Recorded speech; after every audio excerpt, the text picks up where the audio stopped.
அஸ்ஸலாமு அலைக்கும் வரஹ்மத்துல்லாஹி வபரகாத்துஹு. தனக்கு விருப்பமானதை பிறருக்கும் விரும்புதல்.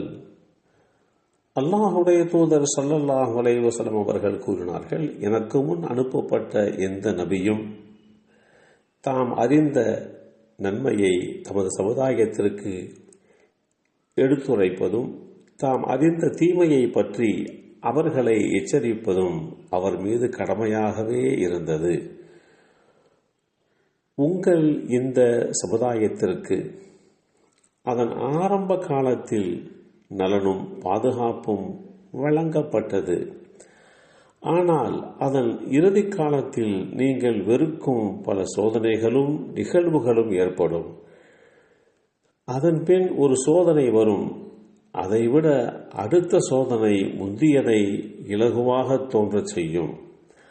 அப்போது ஒரு விசுவாசம் கொண்ட நபர், இதுவே என்னை அழித்துவிடும் சோதனை என்று கூறுவார். பின்னர் அது நீங்கிவிடும். மறுபடியும் மற்றொரு சோதனை வரும். அப்போதும் அவர், இதுவே என்னை அழித்துவிடும் என்று கூறுவார். பின்னர் அதுவும் நீங்கிவிடும். எனவே யார் நரகத்தை விட்டு விலக்கப்பட்டு சொர்க்கத்தில் நுழைய விரும்புகிறாரோ அவர் மரணம் அவரை அடையும் நேரத்தில் அல்லாஹுவையும் மறுமை நாளையும் உறுதியாக நம்பியவராக இருக்கட்டும். மேலும் மக்கள் தன்னிடம் எப்படி நடந்து கொள்ள வேண்டும் என்று அவர் விரும்புகிறாரோ அதேபோல் அவரும் மக்களிடம் நடந்து கொள்ளட்டும். இந்த செய்தி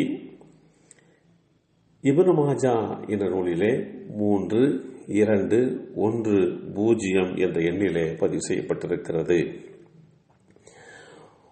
உனக்கு விரும்புவதையே பிற மக்களுக்கும் விரும்பும் போது நீ பரிபூரண விசுவாசியாக ஆகிவிடுகிறாய் என்று அல்லாஹுடைய தூதர் ஸல்லல்லாஹு அலைஹி வஸல்லம் அவர்கள் கூறிய இந்த செய்தி அஹ்மது என்ற நூலிலே 8095 என்ற எண்ணிலே பதிவு செய்யப்பட்டிருக்கிறது. ஒருவர் தான் கொண்டிருக்கக்கூடிய விசுவாசம் பரிபூரணமாக ஆக வேண்டும் என்று விரும்பினால் தனக்கு எதை விரும்புவாரோ அதையே பிற மக்களுக்கும் அவர் விரும்ப வேண்டும். நபி ஸல்லல்லாஹு அலைஹி வஸல்லம் அவர்கள் கூறினார்கள், உனக்கு விரும்புவதையே பிற மக்களுக்கும் விரும்பும் போது நீ பரிபூரணமான இஸ்லாமியராக ஆகிவிடுகிறாய்.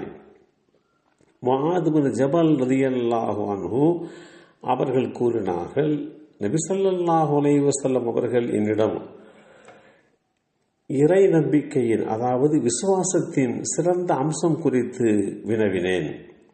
அதற்கு அல்லாஹுடைய தூதர் ஸல்லல்லாஹு அலைஹி வஸல்லம் அவர்கள், உமக்காக எதை நீ விரும்புகிறீரோ அதை பிற மக்களுக்காக நீர் விரும்புவதும், உமக்காக எதை நீ வெறுக்கிறீரோ அதை பிற மக்களுக்காக நீர் வெறுப்பதும் ஆகும் என்று கூறினார்கள். இந்த செய்தி முஸ்னத் அஹ்மது என்ற நூலிலே 2213 என்ற எண்ணிலே பதிவு செய்யப்பட்டிருக்கிறது. பரா இப்னு ஆஸிப் ரலியல்லாஹு அன்ஹு அவர்கள் கூறினார்கள், அன்சாரி தோழர்கள் தமது பேரிச்சம் தோட்டத்தில் உள்ள மரங்களிலே இருந்து பேரிச்சம் கனிகள் பறிக்கும் நாட்களில் செங்காய் குலைகளை பறித்து கொண்டு வந்து மஸ்ஜிதுன் நபவி பள்ளிவாசலில் 2 தூண்களுக்கு இடையே கயிற்றில் கட்டி தொங்க விடுவார்கள். உணவு இல்லாத திண்ணை தோழர்கள் பசிக்கும் நேரத்தில் அந்த குலையை கம்பால் அடித்து அதிலிருந்து கீழே விழும் கனிகளையும் அவர்கள் எடுத்து சாப்பிடுவார்கள். செங்கனி என்பது பேரிச்சங்கனியிலே மிக ருசியான ஒன்று, எல்லோருமே விரும்பி சாப்பிடுகின்ற ஒன்று. அப்படிப்பட்ட செங்கனி பேரிச்சங்கனி எல்லோருக்கும் விருப்பமானதாக இருக்குமே என்கின்ற அடிப்படையிலே அன்சாரி தோழர்கள் இப்படி செய்வார்கள் என்கின்ற செய்தியை நாம் பார்க்கின்ற போது எந்த அளவுக்கு தனக்கு விருப்பமானதை பிறருக்கு அவர்கள் கொடுத்திருக்கிறார்கள் என்பதை நாம் புரிந்து கொள்ள முடிகின்றது. எல்லாம் வல்ல அல்லாஹு தஆலா நமக்கு விருப்பமானதை பிறருக்கும் விரும்புகின்ற பரிபூரண விசுவாசியாக நம்மையும் நம் சந்ததிகளையும் ஆக்கி வைப்பானாக. அஸ்ஸலாமு அலைக்கும் வரஹ்மத்துல்லாஹி வபரகாத்துஹு.